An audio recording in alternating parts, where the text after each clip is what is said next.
like to start with a couple of just basic questions, like your family background. Were you born here in Avon? Yeah, born here in Avon. And what year?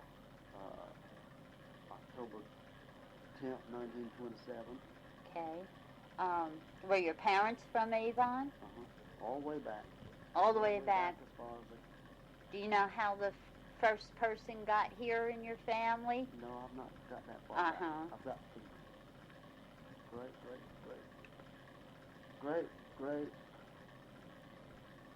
great grandfather. That's pretty far back. Yeah, we might be further back than that. I'm not sure. There lived a little Kentucky. Great grandfather did. Little Kentucky. They had a village up there. Okay. And he lived up there. Okay. And there's a lot of things. He had, well, during the Civil War, he had two large-sized schooners, in long, tall masts. Okay. And had them anchored in the sound there, looking to keep close to shore. And the Civil War Chickamauga races, you heard of that? Yes, I have. Okay. They got fired onto from the ocean side because they did not know whether it was a Confederate boats or not. Okay. I think it's Confederacy. They're following on, wasn't it? Yeah, wasn't it? Yeah, okay. They didn't know what it was, Confederate or what, but they were fishing boats, but they were big. One was the Resolute and one was the Worthington. The Resolute and the Worthington. Were they damaged? I don't know whether, I don't think so. That's where they did that. And did he fish with those schooners, or did he haul supplies? They haul. They run from. They run trade from here to the West Indies. Oh. You know, Okay. Molasses trade. Molasses trade. Yeah. Okay. And so did my great grandfather. And do you know that Evan Williams? Evan? This was Joshua Gray. This one is. Okay. With the two schooners was Joshua Gray. Now the one that Evan Williams, he was stationed at Fort Hatteras during the Civil War. He was a sergeant there. But before that, he was a good navigator. He run from New York down to the West Indies and through the inlets here because he was a good navigator. Well, when he was stationed at Fort Hatteras, was he Union or Confederate? Was he with the South? I think they were Confederate. They really here didn't want side with either one. I've read that. I read that somewhere. Yeah. But a lot of, during the Revolutionary War, a lot of people left. Some people left here. They wanted to still stay with the British. Oh, really? Yeah, I didn't know that. They didn't want to be in the revolutions. They wanted to still stay with the British, and they left here and went into the Caribbean, like the Bahamas and Jamaica and places like that. And right now there are names down in Bahamas: Williamses, Grays, Scarborough. Oh, you're kidding me. Wow, that is interesting. I'd never heard that before. I didn't know that. A friend of mine that lived up there, he's not here right now, he doesn't know, but he went to the Bahamas not long ago, and he's talking to a man there around the docks, a fisherman. I don't know who he was, but this fellow was a Scarborough. But that fellow might have been a Scarborough he was talking to, but he looked in the phone book down there, and there were Williams and Scarboroughs and Grays and stuff in the phone book. Isn't that funny? I didn't know that at all. That was in the Revolutionary War now, see? Okay. But talking about Evan Williams. Okay. All right, he was running that trade before the Civil War, the molasses trade, and coming through the inlets, so going little Washington. And would it be the inlet down between Ocracoke and Portsmouth? Is that? They come through Hatteras Inlet. Through Hatteras. Yeah, but then he had to join forces with Hatteras Island, and he was appointed. He was a sergeant. I've got his record. I've got some papers on his record. His color of his eye and all that stuff. But then they got him. You heard of the Burnside's expedition that went to Reynolds Island? Uh-huh. He led that expedition. Oh, he did? Yeah, because he was a navigator. He was a well-known, he was a good navigator, and he knew the sounds better than anybody, especially Fort Hatteras. Okay. So General Burnside's got him to lead the expedition up sound because he knew where the shallow water was. They had to have somebody. Right. They got him. Who's that? Oh, that's great. Now, how did you find out all this information? I guess you've done a lot of research. It was in the newspaper not too long ago about him. Oh, it One was? of the newspapers. But I've got a cousin who died about last year, but he's done a lot of research. He's a sort of genealogist. Uh-huh. And I've got a lot of copies of stuff. He learned, he gave me the copies. That's and we nice. worked together on this stuff. That's great. And he got records, even for trying to get a pension for his wife through the government. Okay. So, your parents, what were their names? My father was my name Sam. And is your real name Gibb? Well, or is that a nickname? Osborne Gibb Gray Jr. Real name is. Oh. The whole name, Osborne Gibb Osmond? Gray. Okay. If you want to put that down so it would be Okay. the right way. Well, I just wondered. I've never heard the name Gibb before. Yeah. And your dad had the same name? Mm-hmm. Okay. He owned the store right across the road here. Right across the road. He was in the store business for about 40 years. 45 years. Do you know when did he give that up? When did he? 1966. Okay. Then he, Was it a general store? a general store. There was only about 4 stores around there. For I think here in Avon? let's see, There'd be your dad's store. Was Erskine Scarborough's? Was that here? Yeah, and George Oliver O'Neill. I don't know George Oliver O'Neill. How that, George Oliver O'Neill and, Richards? yeah, Richard, yeah. Okay. That's right. Yeah, and Bill Meekins. The North England neighborhood. That's the old store there. It's still there. Oh, it is? Yeah, they just keep it up for nostalgia. Well, that's family does. nice. They paint it up. Uh-huh. And Well, what kind of merchandise did your dad have in the store? what? What kind of merchandise? What did your dad sell? Oh, it was all canned goods, corn, what everybody around here, everybody had to have chicken and stuff in days, chicken, everybody in their own gardens.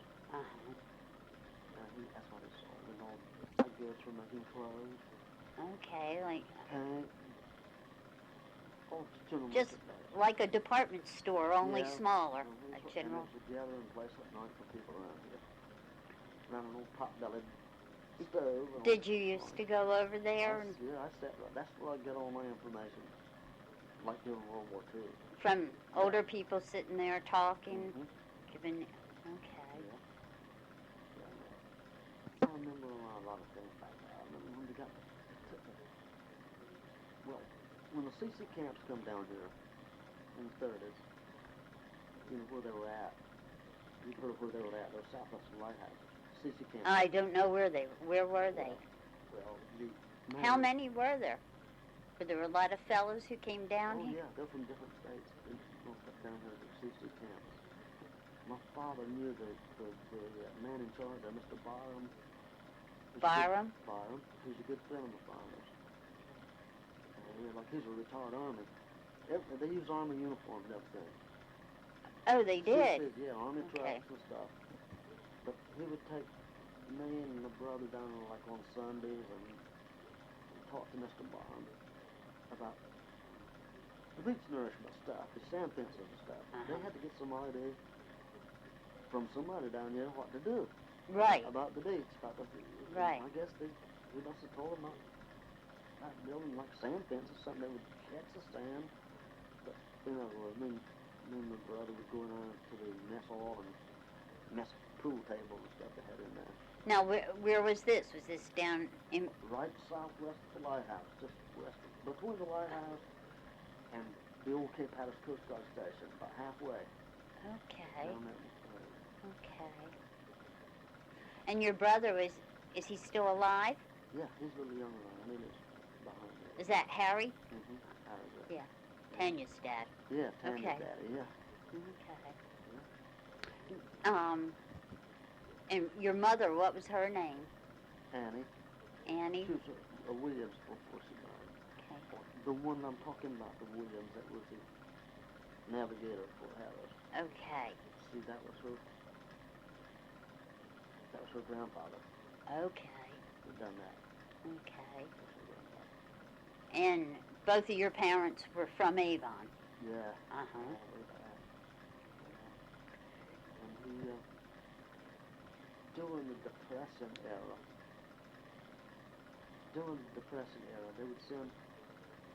they would send stuff down here to hand out to the people. You know, surplus stuff, like flour, lard, butter, apples, or anything to help out with. Because the WPA was they formed that around here to give people something to do. Right. What they'd done then, they dug drainage ditches. They dug drainage ditches with shovels. You know, they had to do something. Right. Do something to get. They only got $1 a day. $1 a day. $1 a day. That's $30 a month. Right. That's what they got, and they dug ditches and sort of helped keep up the roads, what roads they were. He was saying, and he would even. They appointed him to give out stuff to the people in a garage here. He didn't do it. Your himself. father? Yeah, well, he got my uncle lived across the road. He'd done it, but he got him to do it because he was running the store. Okay. So the store was a big gathering. It was, I guess that's where you got all your news, was at the store. Like during the World War II, I listened to what was going on. Well, I saw in that film last night, I know you remember stuff about World War II. Oh, yeah, so Can, that's what I know everything about. That's the main thing. do you remember hearing about when we first went to war? Oh, yeah. Did you hear that over at the store? No, that was on Sunday. It was on Sunday was home, on the back porch here. And my cousin was stationed at Beacon Creek. He was up on leave. He didn't have the radio on. But he came in a hurry down to the house here and said, told my father, you got to take me to the station down because the Japanese is at the Tactical Harbor and everybody's got reports to the station. So my dad got me, I was just running the drive, Santa. He got me to take the 37 Chevrolet truck and take him down to the station in a hurry. So I took him down to, there was a place called Askin's Creek, just before we get to the station, and I took the inside road for it, because the outside was too soft sand for this drive through, but he had to pull his shoes off and wade across the little mouth of the creek and go into the station. Oh my goodness. It's something that stands out in my mind today, and I don't know why. Just the smell, the fresh shoe polish on his shoes. Isn't that funny how we remember smells sometimes? Yeah. So that's how you first heard about us entering the war. Yeah. And what, was there much activity? Did you, when you were a kid during the war, could you hear things, or did your house shake or anything? Oh, yeah, did you know what was going on out? Oh, yeah, I saw one first ship. I saw in the middle of the night, the house shook bad, and it was about 2 o'clock at night, and my dad came down the hall and said, there's a ship out here, right up this way. We saw red glow. You could see that from your house. Yeah, see, there wasn't many trees or no houses or nothing out this way. Your view was good. Right. Nothing out that way. And learning later it was the city of Atlanta. Read in that book about the city of Atlanta. Right. Well, 911 on the way to school. Just before that schoolhouse, we heard another violent explosion and looking down towards the lighthouse. We saw the smoke boiling up at Blacksburg. That was the city of Atlanta. I mean, not city of Atlanta, but ditch out. It blew out that fuel. Okay, I know that name because my husband fishes around that wreck sometimes. She said it for England, and loaded fuel for England. So we skipped school that day. We just didn't want to go to school. It was just a big exciting time that happened all of a sudden to us. I guess so. Yeah. War right to our doorstep, like Pearl Harbor. Right. It's worse than Pearl Harbor. Well, then we run what we done. We hurried up and almost run down to the Kick Station to get back to the Haskins Creek store. And on our way down, we saw an airplane heading down that road. And I didn't know what kind of plane it was. Like any other stuff. I always studied airplanes since I was a young boy. And I went down, and by the time they were back in the lifeboat down in the water to go out to the big canal. To see what the hell did by the time we got to the Key. About how old were you? I was about 15 years old. I bet you this was exciting. It was exciting, yeah. I mean, you thought that was a big thing. Yeah. Then they got the army horses, army cavalry horses here. To each station for patrol duty. And that was the last time army cavalry horses was ever used for anything. Oh, really? Mm-hmm. They took them, they come with trains up Little Washington. This was told by me by a man with the Coast Guard in the film when they back. And he had to go over someone to Little Washington. They put them on a barge, the horses, and then the Coast Guard cut a pimlico, pulled it across the sound and landed in the Hatteras. Then they distributed them to each station, like several horses to each station. Well, that makes sense. The horses were good for patrolling and all. Sure. Did you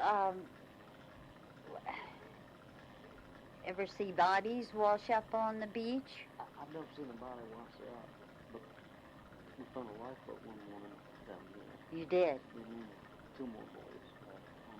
Right early.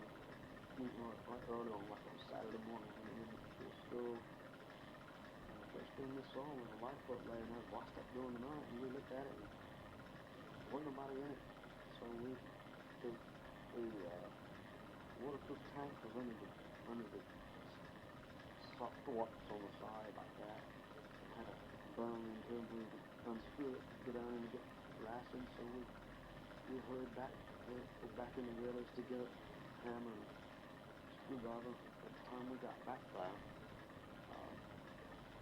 Coast Guard Jeep right now, they got in there and took all the chocolate rations and water, cans of water and everything else, and stacked it up and put it in the Jeep.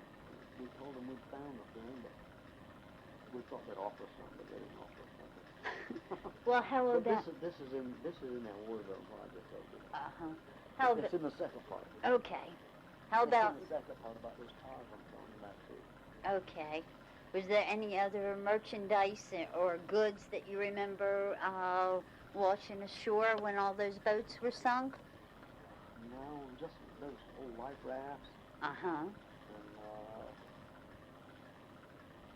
mostly life rafts and debris like that from a sunken ship, oil washing up, got those thick loop from those tankers. We stepping in it and have to come back home and get our feet washed off with kerosene.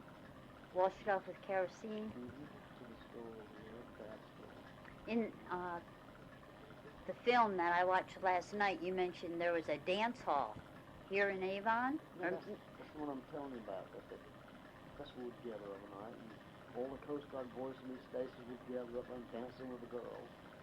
What kind of music was it? The big band there on music, like the Glenn Miller Orchestra. Records, or did you... Records, it was a Wurlitzer, a record player. We put a nickel in the flag. Okay. A Wurlitzer. Do you... And like Do you remember who? Ernest Tubb and the Western music and Gene Autry and all those Okay. things, and the boys and girls were dancing, but we're a little too young to do that. We just sit around on a benches the whole way around and just watch what was going on. And do you know who owned that? Yeah, his name's Irvin Price. Irvin Price? He lived, do you know Danny Price? Yeah. That's his dad. Okay. Mm-hmm. Okay. Yeah, I know Danny. So, there must have been a pretty good crowd of people at the dance hall then. They were, yeah. Uh-huh. And sometimes on those horses that were on patrol with, they would ride in the village and go stop them behind the dance hall. We'd stand a whole horses for them. Oh. Sometimes they let us ride them. Just to... Uh-huh. Did they serve food or drinks at the dance hall? Just drinks and beer and Beer? nads and stuff like that. And wine. But the first thing that come on patrol down here was they set up the Army set up a little base up at Nag's Head, somewhat a little Army base for patrol duty, and they would send a jeep. The first time we'd ever send a jeep to come through the village here one day with 2 Army men. Oh my goodness. They would ride from Nag's Head all the way to Hatteras Island and back again in a day, just looking along the beach, on patrol. They were armed, but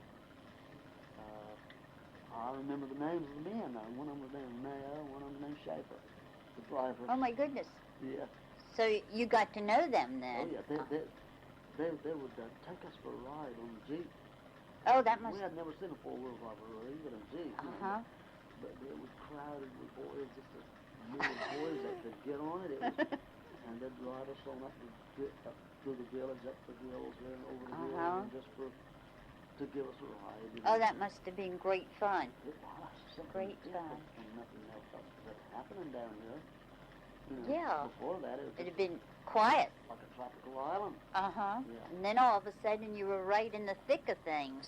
Yeah. All and the to tell you the truth, we were swimming every day on the beach over here, and we didn't wear no clothes.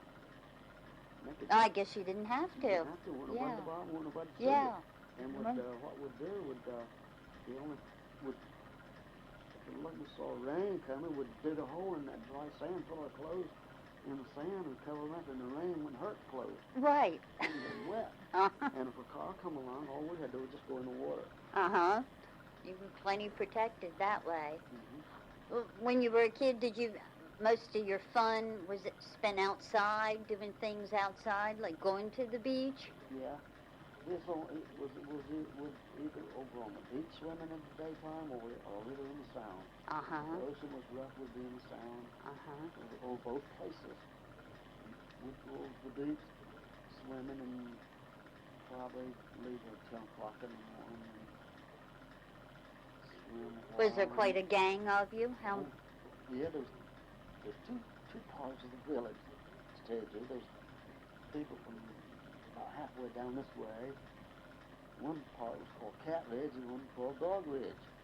This was called Cat Ridge down this way from just a little ways up there. And the other part of the village, we didn't want to have to walk way up that way to go swimming along with them because it was a long ways to walk. Well, they went over that. We'd go right over here this way, right next to where we lived down on this section. We were all together. And they were all together and we could see them up that way. But we had paths went up. So there were two parts to the village, really. Yeah. But we was all friends, but it was just right. They wouldn't want to have to walk all the way up that way down this way where we're at. Do you know where those names came from? Cat Ridge and Dog Ridge? No, I don't. It was just named that way around. For as long as you could. I guess to separate the place from the way the village is. I mean, it's sort of. You don't notice it now, but it's a separation. The harbor wasn't there, and there's a lot of marshland over in that way. That went right through this little marshland through. There was. Yeah, marshland. There used to be a little bridge up the road, and you go across that marshland to that part of the village. Oh. So I guess it was just named because of that. It really looked different. The village looked different then than it does now. A lot different. Yeah, and the schoolhouse was just north of that old hotel that's out in the village. It was. Mm-hmm. Do you remember what the schoolhouse looked like? Was it Yeah, big? Yeah, it was a nice school. They built that in the 30s. Uh-huh. Yeah, it was a nice school. Pretty good teachers there? Yeah. Did you like them, or Oh, did they yeah. give you a hard time? No, we had one teacher, Stanley Green. He's got a book wrote, Connecticut Adventure.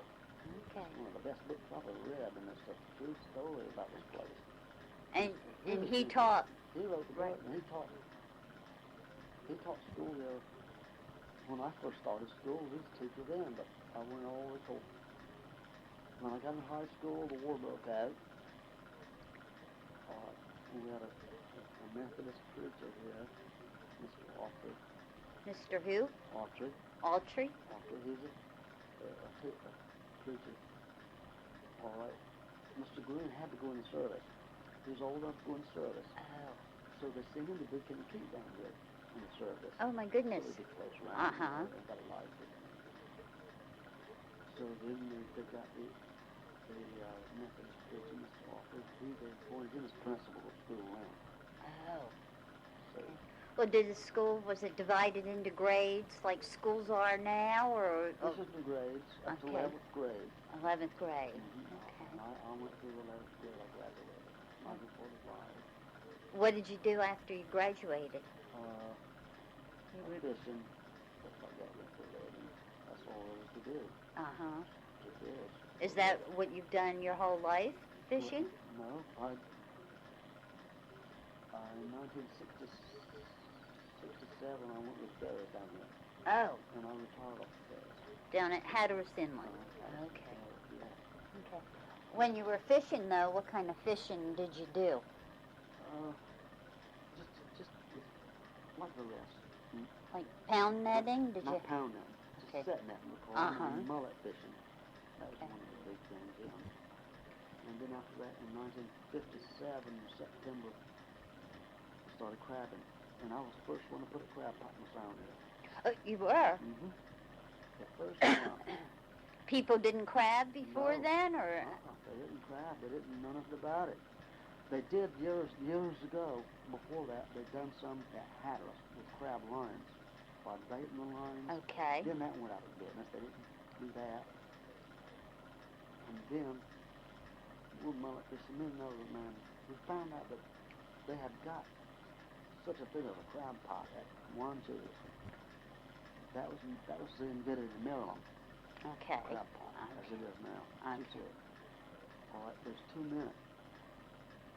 Salvo, Perry Farrow, and Ray Austin. What was the first name? One of them was Perry Farrow, and the other one Perry was Ray Farrell. Austin. Ray Austin. We heard somewhere that somebody that Salvo had got something called crab pots, was catching crab pots and so on. So we went up down in the truck, another man lived down the road here, and was going to ask him about it, find out about it. So they didn't have no crab pots ashore there with them. They had them all set, but they had in a little house along the water there. They had been out there for pots, and they had some fish boxes running around like this, and they had them full and had dumped the crabs over in there to hold them in there. But they couldn't show us no pots. But they said if anybody down here would get some pots, the man up there at one side would run down there and pick up our crabs, you know. Oh. So they said, well, we got to go up in the morning and take our crabs, and we'll bring you about 20 pots if you want them. They're $2 a piece. Okay. So we said, yeah. So we went up the next morning and picked them up. Yeah. I've never seen one before. And so we put them on the truck and come down here and went to the harbor. And then we did George Gray. Uh-huh. He didn't look down on that place. What you gonna do? Catch mockingbirds on them? Mockingbirds in them traps? You can't catch crabs here like that because you never see them on the bottom hardly. Crabs, but they're there. Uh-huh. They're big old fun, but what we done, we took. They told us that they had to rig them like that. So we come home and we rigged 10 that morning. By 10 o'clock, we had 10 of them rigged up. We had 20 pots, 10. So we took them out here in the sand, in the channel way, or not quite, we didn't know exactly what to set. I've never done it before. Right. We set them overboard. We got some bait off the longneck fish on there. Baited in 10 traps about 10 o'clock. Come ashore, and was going to fix the other 10 up. We had them fixed up, and by 1 o'clock, we had them fixed up. So we took them 10 out with us, got some more bait, baited in, and went out to them. And we couldn't wait to lift one up to see what was in it. We lifted up, you couldn't even hardly lift that pot up. It was so full of crabs. Oh, you were in the money, weren't you? Yeah, it was so full of Oh, crabs. my goodness. Out of those 10 traps, we got a big fish box full of those Jimmy crabs. Mm. All you could get in, and they'd only been set for about 3 hours. Isn't that something? Okay. So you figured crab pots were the way to go? That was the way that we brought them in here, and they talk about a surprise. George Gray and them said, look at all those crabs in that box. All Now, they'd been used to running was take a dip net and just catch them longshore enough to eat. But they didn't know what you could do with a pot. and did you sell your crabs to George Gray? Not then. We took them the next morning up to them boys at Salvo, and they took them to Ronville Tillett crab plant. Okay. So, no, next morning we went out and got another box full. No, it was over a box full because there was 20 traps. Here we got about 2 box full. And it was all a crab pot could hold. My goodness. You know, each pot is all it could hold. It was just cram full. And from then on, that's what started crabbing down here. Do you remember what you got paid for those? 4 cents a pound. 4 cents a pound? Yeah. Okay. But in 1967, if you made $10 a day, you done pretty good. That was if you made $10 enough to do pretty well. If you got 200 pound, a little over 200 pound, you got, say, 10 pots, you get a pound is $8. But $4 then in a day was, if you think about it, people was only getting about 75 cents an hour working carpenter work Right. and stuff. So that was good. That Because was good money. I worked with a state just right after that for 77 cents an hour on the highway. But Did you like crabbing? yeah, that was something easy to us. There wasn't no messing with nets tangled up or nothing like that. Fishing was... Or crabs getting in the nets. We was Fishing catching them then. We was getting it back on the crabs. We're eating our nets out in the middle. There you go. Yeah. Fishing was harder then. Yeah. Crabbing was very much easier on anybody. So when you were fishing, when you first started fishing, was there a fish buyer? Was George Gray here in business? No, or he didn't start buying until after a while. He got a market in Norfolk to come down to buy them. Okay. He found a Norfolk, and then he started buying them, and that's how come it was easier on us. Right. The truck kept running down there for a while, but then George wanted to buy us, so we sold it, and it was a lot easier on us. They furnished bait. Did the harbor look like it does today? Yeah, pretty well. It was a little wider, it looked a little better. It was looked better. And we have bait has got scarce.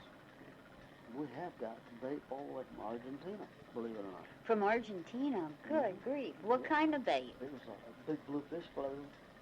There's big bluefish frozen in boxes, frozen solid from Argentina. And Would you buy that from the fish dealer? How would you get that? The man, when they started selling the man in Norfolk, I forgot what, I couldn't think of the man name that bought crab in Norfolk. Well, I can't think right now. But you had to get the best of bait anywhere you could get it. But that's how he got it. He got it from South America. Oh my From goodness. Argentina. That's the first time I'd ever known. Well, we looked on the box. Argentina on there, frozen Isn't solid. that something? Then they found out about it, the bucks, and they come up there investigating. They hadn't seen no pots either. He was buck, and they come looked at these, what we had, and they began to get them, and began to get them to Hatteras, and spread it on the Ocracoke. You know, And from it here. took off then. Mm-hmm. Took off, and that's been a good industry since then. It sure has. And we started that in September 1967. Isn't that something? Mm-hmm. Do you still fish? No, I've quit. I have quit. I retired. I've had trouble with heart trouble, and, soccer was trouble. Uh-huh. Can't do nothing else hardly no more. So, Tell stories. People interviewing me. I've been in England here, BBC. I got a movie at Station X. I told you about that. right. Yeah, I'd love to see that. If you ever hear it's going to be around, call me and let me know. It'll be on it's bound to be on the History Channel, one of these channels. Right, I would think I'll so. just show you. They drilled the oil well. Do you know that? They drilled the oil well. What's the lighthouse? No, who'd you? Oh, yeah. When was this? In 1946. 1946, Standard Oil Company. Standard Oil Company? Standard Oil Company.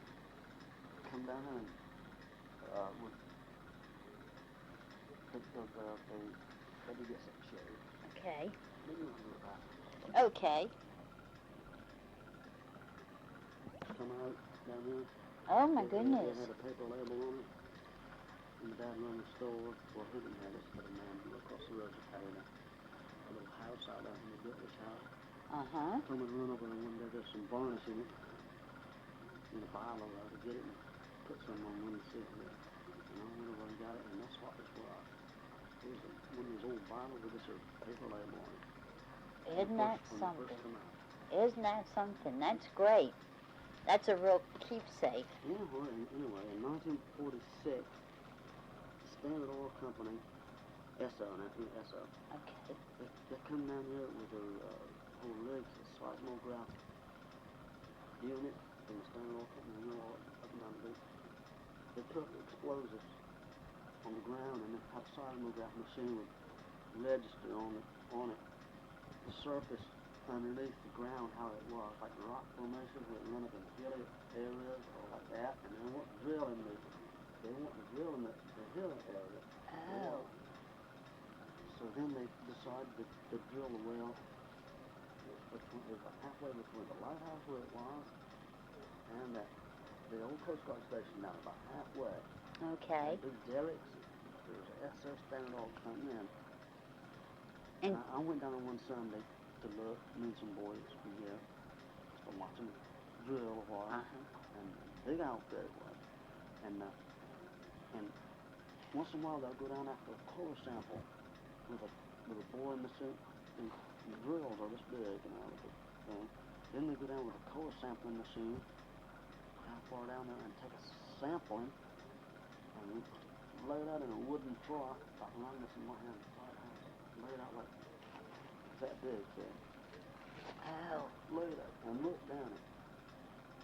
See how it was down it. And this was it breaks up too. And my cousin lived down there. Her husband got off the Coast Guard and worked out with him because he's from Oklahoma. He worked with fields and oil fields. Anyway, he says, "You want a piece of that sample?" Yeah. So here's what he did. First sample from Standard Oil Company's Wildcat #1 oil well for drilling at Cape Hatteras in 1946. Depth 8,559 feet. This is shale deposit. That's how deep it was. This thing was in the earth. Oh my goodness. Wow. Over a mile on the ground down below the lighthouse. And that's what That's what it pulled up. Their equipment pulled up. That's what it looks like. Can I feel that and feel how heavy it is? That's what it looks like. There's 5,000 some feet in a mile, and that's over a mile around. Isn't that something? Isn't that amazing? Well, you said it was a pretty big operation. Did they have a lot of people? Yeah. working there? Yeah, what they had to do, you know what's called Brennis's Creek, or that restaurant is? By the Pollitt House Yeah, restaurant. that creek. Uh-huh. Yeah, I know. They had to come in here with the dredge to dredge from the Cape Channel in there, in that creek, to bring all the oil well equipment in here, because you couldn't bring it down on the beach. Oh. They bring it by barge, and so they even had to run a oil line about this big, run it from that all the way along the edge of the road, little sand roads. It runs all the way out to the lighthouse, and all the way out to that oil well. That's a long ways. It But is. They run that pipe this big just to feed the diesel engines. Oh my goodness. They had two great big diesel electric Waukesha diesel engines. They worked night and day, and you could hear the engines running from here on a calm night. And then you could hear the engines all the way. Well, did they find oil? I talked to my cousin's husband one night, and one night during the night, they all went wild. They thought they'd struck something. It was a trace of gas. Oh. Not oil. Uh-huh. But they did find ancient bugs, believe it or not. Bugs? Bugs, or, fossilized animal-like thing, bug-like creature. Uh-huh. And it said I wonder how old they were. millions of years old. My goodness. I don't know how far down they were, too, but Ben Dixon McNeil, the writer, look, Ben Dixon McNeil, Hatteras Island, right. Well, he lived down in houses, parts of his houses down on that big hill. He lived down here for years, a writer, and every week in the coast sometime, what was going on with the well, how far down they were and all that. And then one day, come out and they showed a picture of an ancient bug that had found in one of these samples. Isn't that something? Yeah. That's interesting. Mm-hmm. Well, now, when you were a kid, there wasn't a road between here and Buxton. How did you get down? I could drive when I was young. I drive. My dad bought a Army surplus truck, 4-wheel drive. Still had 600 miles on it. Bought a Arkansas motor company. Okay. There weren't no cars being built right then. They hadn't started building automobiles because the war was just about to wind down anyway. Okay. But they were beginning to sell off surplus stuff. So he bought an Army truck with a winch on it. So my dad would let me use that, and I'd take boys and ride down on Sundays or something and watch them drill, watch them what went on. And you could maneuver through was it a sand road? Yeah, just sand road. Uh-huh. But this was 4-wheel drive going anywhere. But it was sand road. And, do you remember the first time you ever left Avon? Or Hatteras Island when you traveled? When I was right young, I thought I remember it. Do you Going to a little city or somewhere. I had an aunt and uncle living in the city. And would you drive up there? Or? No, my father. Yeah. He'd drive up there. There wasn't a highway, but you have to go across the Organella Ferry. There's a ferry. Was that a big ferry? She wasn't a very big ferry then. No. Wood ferry. It held about 6 cars. Oh. And that's where you get up there then. Well, when you were a boy, like a young teenage boy, was there a lot, like, did you hang out with boys from Buxton or Hatteras or Frisco? Or was there rivalries between you guys? No, it was just a long ways from here to there. I mean, to go to Buxton, you could only make about 8 or 10 miles an hour. Right. In the road. Look on it. To give you an example, they had a theater at Hatteras, Austin Theater. A movie theater? And if you wanted to go see a movie at Hatteras, you'd have to leave here. The movie took in about 7:30. If you wanted to see a movie at Hatteras, you'd have to leave here about 4 o'clock in the afternoon. Go see the movie. And it was around 12 o'clock we got back that night.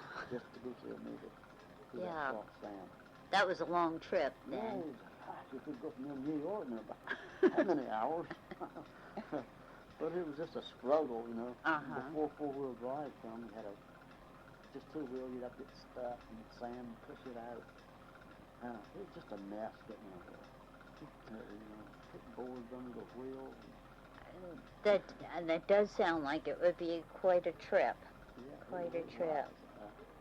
Do you, Now something doing when wartime come on, all these stations were filled with men, and my dad had a phone in the store. It was worked on Coast Guard lines. He had a phone. He stationed for recreation. All right. I had a cousin stationed at Big Kennekeek, and a friend stationed at Little Kennekeek, and they would call her to my dad's store and tell my dad to tell the boys on it that there's going to be a movie this evening, or late this evening from USF. Says, come on down. And we'd have to walk and run, or I had to borrow my dad's truck, Chevrolet, 37 Chevrolet. And we'd go down to Big Kennekeek like that and wait until we saw a truck coming with the man that was showing the movie, USO. Would they be black and white movies? Yeah, mostly. But, Like, what kind, do you remember what kind of movies? Like, yes, sir, I remember one of them was Mars and Men. Burgess Meredith. Okay. And then another one, Flying Deuces with the Flying Deuces, Lauren Hardy. Okay. I've got that in there. I had to buy that not long ago. Oh, you did? I saw it on a big kid to keep doing it. Funny movies. But then, and when it happened, and we'd see that, and then every time if it's going to have when I'm looking at Kate, some of our friends up there would call down to the store and tell my father to tell the boys that they're going to show a movie up there, so he'd let me use the truck and would go up there and look. Somehow it'd be dark, and we'd watch, so you could see a light coming in the side. And slow, you see a light coming, that's it, that's the first right there. Wait, anxious to see the movie. Well, suppose you had a date with a girl. What would you do? What was there to do for entertainment?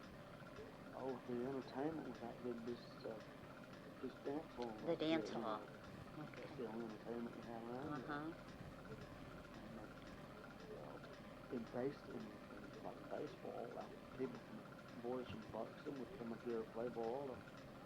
Avon, play D, and boys from here would go down to Buxton or Hatteras would come up here and have a big ball game in the cars, gather around, and somebody would always bring up a wash tub with ice in it with drinks and sell them after games. Did Avon have a pretty good baseball team? Yeah, Boys here like playing baseball. It was the only thing for entertainment then, and somebody make a home run, the horn would blow. It was entertainment then. Well, do you remember, like when you were a young boy, were there any tourists? No, not a bit.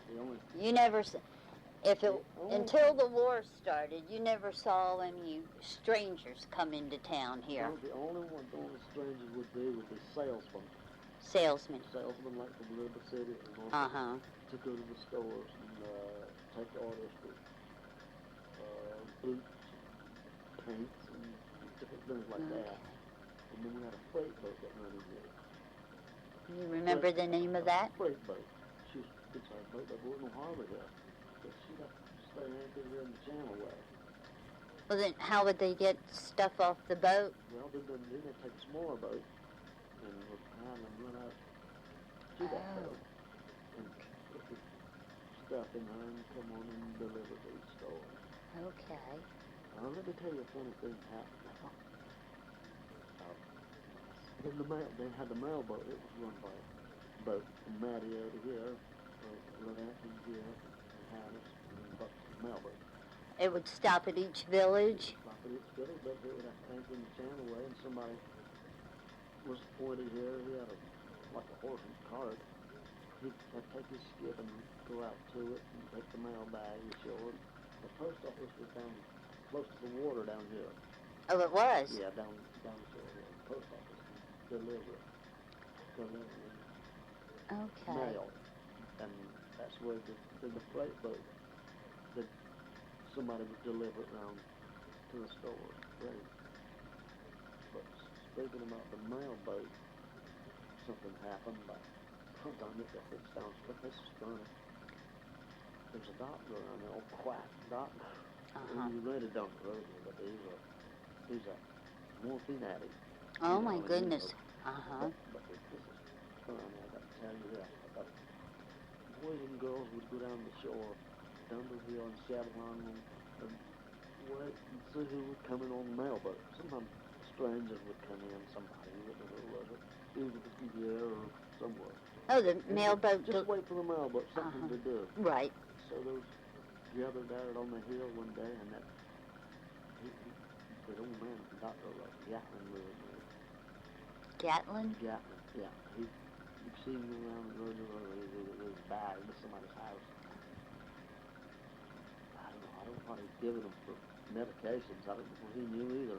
Oh, Anyway, dear. Anyway, he was down there one day. He was walking up and down the shore, waiting for the morphine to come in on the mailboat. GT. Wait, looking, see if he could see it. Finally, he turned around and looked at that bunch of boys and girls and told them, he says, I'll give anybody 50 cents to say to see the mailboat coming. Just to say it, to satisfy me. He was having DTs then. Yeah. Oh, do you know where he came from? How No, he and I don't was know. he here a long time? I don't think he was here too long, but my uncle told me he went down through one day and they got he read it to a room. Well, something wrong, but his medicine was all under a sky case on the shelf, and I don't know what he wanted medicine for, but he would take a bottle and open it up and taste of it, see what it was, take another one and taste of it, so ever what it tasted like it's supposed to be. Oh, dear. Give him something. Well, what did you do if you had a medical emergency? Suppose something bad happened. Well, the Coast Guard would call Norfolk Naval Base, and they'd send a Navy plane down here, like a PBOA aircraft, and land you in the channel with it, and they'd take the person in a skiff and shove out to that plane and put them on that and take it to Norfolk. Oh my goodness! Like a seaplane was planned. Yeah. From Solomon, I don't know what time it was. Like Brooklyn myself, but flying up. Anyway, Catalina PBY flying, but they use them during the war here too. But that's the time it was landing. Okay. Take the people. So if it was something bad, they could get them to Norfolk. How about for minor things or? Well, we had a doctor. How about babies being born? Were they born at home or? Someone they call them midwives, I guess, or something like that. But anyway, they had a doctor at Hatteras. Oh, they did? Yeah, doctor at Hatteras. And there's mostly always had a doctor at Hatteras. Okay. They had a place, a doctor's office. One of them was named Dr. Kenfield. He was the one that delivered me. Kenfield? Kenfield, yeah. You know where the doctor's office is right now? Right across the road, that overlooking building. This overlooking building. I don't know, but right across the road. Okay. It's a home. That's his home. He had that built. That was in the 30s. Okay. I know the house. Well, and that'd be in the 20s when he delivered me, and I was born in 27. Okay. So he had that. That was his house. Okay. So there were doctors or midwives to help women. And then they had a Navy radio station at Buckton. They had a doctor, Dr. Bob. You know Bob. Frank. That was his daddy. Okay. I remember he'd come up here. He'd come up here to people if they needed. He did? Yeah, he's only a pharmacist, I think. Huh. He delivered babies down there. He did. Yeah. When World War II come along, like, they built an infirmary down at Cape Hatteras Station, the older station. Infirmary, and they had a doctor and a dentist out. Oh. Dr. Bennett was the Dr. Johnson was a Okay. so I remember my dad had to take me to that dentist one day after food to get pulled. And while I was there, man lived this lady, not in charge of the station, but he had a lady that he told them then that to go show us the high frequency radio directing point that they just put up there. Detecting submarines off here, taking crossbounds on them. You know, a radio direction point. It was something new.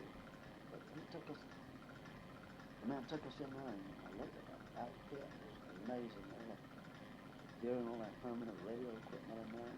I bet you that was Yeah, amazing. it was. And the antenna, it was such a strong signal that you take a fluorescent bulb, that's a regular fluorescent bulb, and just held it in his hand about that far from the antenna, and it would light that fluorescent bulb up. Oh my goodness. Isn't that something? It's putting out such high frequency. Isn't that something? Yeah. And during the war, we had a radio here. We had our own electric plant to store it. Wasn't electricity, but my dad had an electric plant. Was it like a generator or? Generator with batteries, the storage batteries. Okay. So we had a radio, the Montgomery Ward's power line radio. It had shortwave. And I was fiddling with it. Always fiddling with it. I was fiddling with it one day on the shortwave and picked up. Off here I picked up this Coast Guard blimps, Navy blimps. They used to be in Mississippi. Blimp. So talking to a destroyer that's going around, and they're talking about something on the bottom. You know, clear water that appeared to be a submarine. Oh my goodness. No, I was hanging on that frequency. I wrote the frequency down, and I still remember the frequency. 2670. Oh my goodness. Megacycle. Isn't it? And that's the one I'd hang on, hear what was going on. I bet you did. I was only about 15, 16 years old. Phew, that must have been exciting times. It was, yeah. Do you think this island's changed a lot in your lifetime? Oh, yeah, terrible. Yeah, too much. When I was growing up there. Well, it was a long ways from one village to the next, and you didn't ever go anywhere hardly. Never hardly left the island. No. Too difficult. It's too difficult to leave the island. You think life's gotten better here or worse? It's more convenient, but More convenient? more convenient. But the crowding, I don't like the crowding. The crowding is... Crowding on the beach, you can't walk over there. You know, somebody about to run over you every time you walk over there. Right. Well, mess with our fishing business. You know, it's all this good. Yeah. It gets harder. It gets harder on people that are making a living on the fishing. Because I always done that too for a living before I went on business. Right. So you would say probably one of the things that's changed life here the most has been the crowding and more people coming here all the time. Something else. During World War II, my dad was appointed by Naval Intelligence by Mr. Acock Brown. He's with Naval Intelligence. You know who he is. Yeah. That's a coast watcher. What's a coast watcher? Coast watcher. It's Maud White. Maud White? She's on that film. Okay. She's not on, but her daughter is. Orman. Okay. Well, her mother was appointed one too. She tells about her mother being appointed. And what did they do? It was like, around here you would know any stranger that would come in.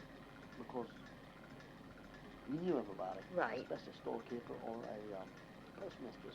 Somebody to do with the public. But it was, if anybody come in asking questions about the Coast Guard or the Navy or questions that you know that would be pertaining to the war, you're supposed to tell Mr. Acock now. Okay. Because he would come in often and check in here, seeking on anything. So, were they thinking maybe spies? They think that. You don't want to know that. That's what they're looking for. Do you think there ever were any spies here? Yeah. There were? Yeah, down the house is still out where they stayed. Oh, Yeah. I didn't know that. There's a house out right now on the back road that's still there. They stayed there before World War II. I've heard about it. And I've seen them, and they caught one of them. Oh, they did? Yeah, his name was Hoff. Hoff? Hoff? There's a story in one of these put out that paper that Sea chest? sea chest. Yeah. About that. Oh my goodness. But they caught some spies in Amagansett, New Jersey. They left here before the war started. But they were riding this young girl around in this station asking questions. Oh. And things. That's what I've heard about. Asking questions and stuff like that. And some of them remember what they one of them was hot. Okay? And Amagansett one night when the boys was on patrol, Coast Guard, he went with his men. They come ashore from a raft, from a submarine. They put them ashore. Uh-huh. And they said they were just out fishing. Doing fishing, but they offered him a lot of money, not sad. They seen him. Oh my goodness. But he didn't say anything to them, but he did go to the station and report it. And then they reported FBI. I saw it on television not long ago about all of that. Oh my goodness. And they finally they caught him and showed him the picture. One of them was that hot. Wow. Caught up in New Jersey, and that was the same. He had left it and been in Germany. Okay. Back on a submarine and landed in New Jersey. That's something. He did live under the boat. Isn't that something? Because you know they friend of mine, Hatteras, I wasn't up there with. He remembers when he was a young boy before the war that his father would go fishing, and there's some people who wanted to go out fishing around Diamond Shoal, but they had a deadline with it, and noticed that they were taking measuring depth of water. I mean, they didn't know that it was about them. They told me, we didn't know what they were measuring the depth of water for, lead, stuff, sinkers. And this was before the war? And he told me, his dad now, Charles Stubb, he thinks that's what they were up to, was getting the depth of it because they knew they were what war would be coming and they would be having an opera out of. Isn't that something? Isn't that something? Now those must have been exciting times here with all that going on. Danny's got a big story I've told him. Said, one of them was, we had a hurricane here, and Lieutenant Hellfire and then Pat got a time ago, had to bring some stuff from the Red Cross and anchored in the Cape Channel out here. What year was this? 44, September 44, and so we did another boat on shore there one day. And they come down in that duck, that amphibious vehicle. Ask us if we want to go out with them. Yeah, we wanted to get them there. They'd never loaded nothing like that. So we went out and helped them load stuff into it. Then I found out a friend of mine is dead now. His wife was postmistress here at Avon. Velma Barnett. It's her husband. And Harold. He was stationed on the Panama Coast then. And the man that wrote Roots, he was stationed on it. Oh, he was. Oh my goodness. He was a yeoman on it. Oh, isn't that something? Yeah. And then he come to wrote like that book. I told Danny about it and all the writings I did about that. Good. Because I thought it might be interesting. Yeah. You know. Yeah. That too. Well, that'll be good when that the breeze comes out with Danny's article. It should be out soon. He told me it'd be out right away, pretty soon. I want to see it. You know, that's what it's about. Right. But anyway, when I told you about the war started, and it ended with me in Norfolk, Virginia, I got that thing. Look at the movie. On the Belfort down there. What was it called? Belfort down there. Okay. At the north of the area. Okay. And somebody came in the back door and found out the war's over. It was about over, but we jumped up and went out into the door as far as it could get. The crowd was the biggest time Norfolk had ever seen. I bet you it was. People were mad, throwing toilet paper, tomatoes. Cars had to stop. Well, the streets were crowded with sailors. England, Russian sailors, British sailors, and everything else. Isn't that something? I bet you that was quite a celebration. And I happened to be right in the middle. That was a lucky thing. I mean, I think that was amazing to be in that. It really? Yeah, after being here when the war started. Here, yeah. and when the war ended, and one of the biggest ports. Right. And, you know, where they right. came from. That must have been a great celebration. Yeah. Really was. Yeah. I remember eating what I had for my supper that evening. Steel cutlets. Celebrating. You know, I had that before we went to the movie. Oh, you did? Yeah. It just, I remember, well, I just have to remember things like that little.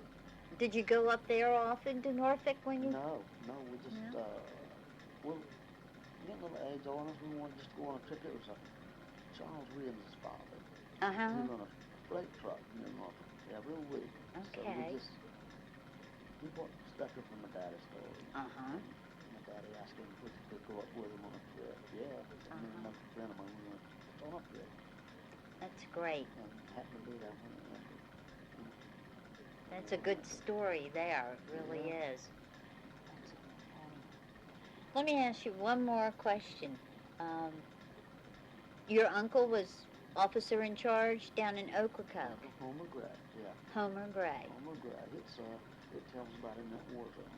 Okay. It says Homer Gray, Gibb Gray's uncle. It shows him standing on a wharf with two men from that sunken ship. I think it was Australia or the Ian Clark. The radio operator and the captain, the only one survivor. And it shows him standing on a wharf with him too. Okay.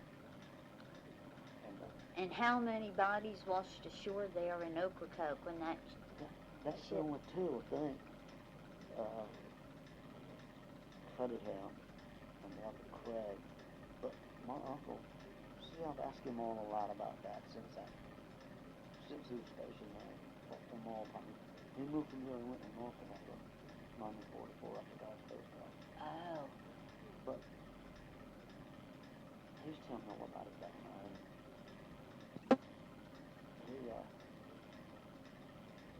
He gave me a lot of pictures that a man that was stationed there with him took all over Ocracoke, all while they were stationed there, and sent him the photographs taken on other sheets of paper, some way. And I don't know how many sheets of them that thick. Oh my goodness. And I give about 3 or 4 of them those duplicates to the people from England when they were here. So that was nice. So they could have one record in England showing what was happening. Bedford Charles, that was when it was young. But it showed a ship sinking, like people in Ocracoke out through it. But I was lucky to get one picture. You were? I got a friend at Ocracoke that volunteered with him. He's interested in civic affairs in Ocracoke. Now I'm going to call him and tell him what I've got. All these bunch of pictures are taken during the war that shows everything. Yeah, you should. I'm going to call him and I'm going to send him copies so they got a little museum so they can put them in that little museum. Right, they do have that little museum They'll down show there. everything. I mean, it's a lot of it. It even shows a man laying on the ramp at the Coast Guard station, and under it says, this man had been drinking rubbing alcohol. Oh my goodness. I think he's dead laying Oh my goodness. And then it says aircraft laying there in the harbor of Ocracoke. Identifying the men that was washed up by those dead. My Uncle Homer, he had that done because he got a chicken bone in Sterling to get down there. And I guess well, of course, he was. Your uncle was? He was a good friend of Mr. Sterling. Oh, I He's see. from Scotland. Scottish.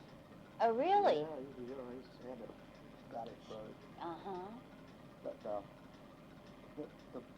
fella that found him to me happened to be my cousin's husband, Arnold Colson. He shows in there. Right. Boy, Oh, my goodness. They live across the road right there. Oh, You know, isn't that something? Her father and mother lived across the road. She married Arnold Colson when Okay. found him here. And when the war was going on, why he was stationed there? He lived right here where I'm at. My grandmother had a home here, old home. Uh-huh. And he stayed here then. And he and her, they just been in the house, but they were staying here then. Those pictures, those photos are something special to have then. Yeah, They really are. I know the people in Ocracoke would probably love to have copies of those. Yeah. I got some way to run them off. Uh-huh. Joe Schwartz is a good spoon on there. Uh-huh. They might have a copy machine. I bet you they do. So I'm going to take them down to him. Let him run copies off from him. I'm going to call. He lives really often. I'm going to call him and tell him what I got. I'm going to send him to him. That would be nice. He's glad to look at them. I'm sure they Tell us would. what it's about. I'm sure they'd love to have those. Photos I just put on paper about this big. Gibb, I appreciate your time this afternoon. Glad to do it. You've got a good memory. You can remember quite a bit of... I've had a lot of people told me I should have read a book.